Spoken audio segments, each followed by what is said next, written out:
Court के आदेश के बाद शाही जामा मस्जिद में सर्वे के दौरान हिंसा भड़कने से संभल में आगजनी, पत्थरबाजी और गोलीबारी हुई, जिसमें 4 लोगों की मौत हो गई।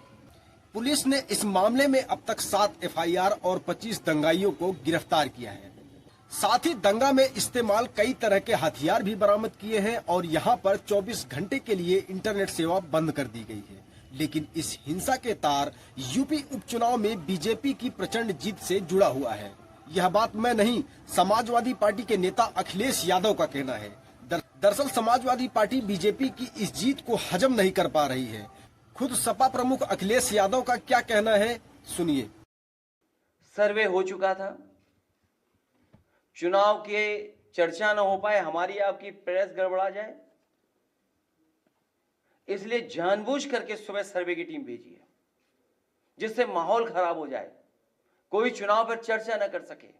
इस आरोप का सिलसिला यही नहीं रुका। संभल हिंसा को लेकर ही अखिलेश यादव ने फिर से यूपी सरकार पर हमला बोला। उन्होंने कहा कि संभल दंगा जानबूझकर करवाया गया है और पुलिस की गोली से लोगों की मौत हुई है और अखिलेश ने इस दंगे को चुनावी धांधली से ध्यान भटकाने की साजिश बताया है।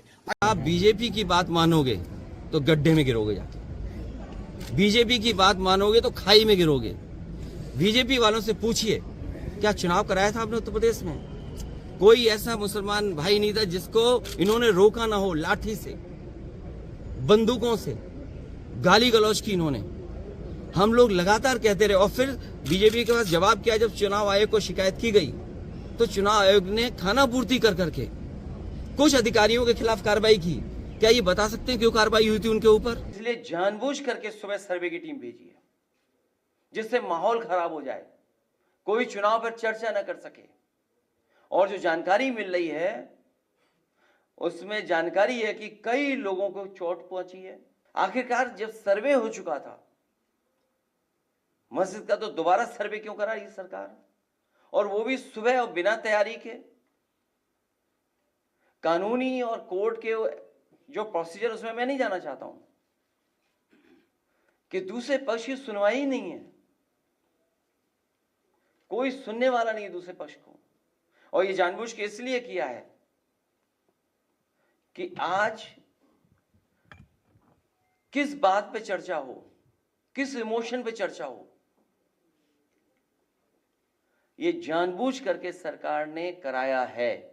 वहीं संभल हिंसा पर ही समाजवादी पार्टी के नेता पर एफआईआर होने पर अखिलेश यादव विपक्ष के नेताओं के साथ लोकसभा स्पीकर ओम बिरला के पास मुलाकात करने पहुंचे।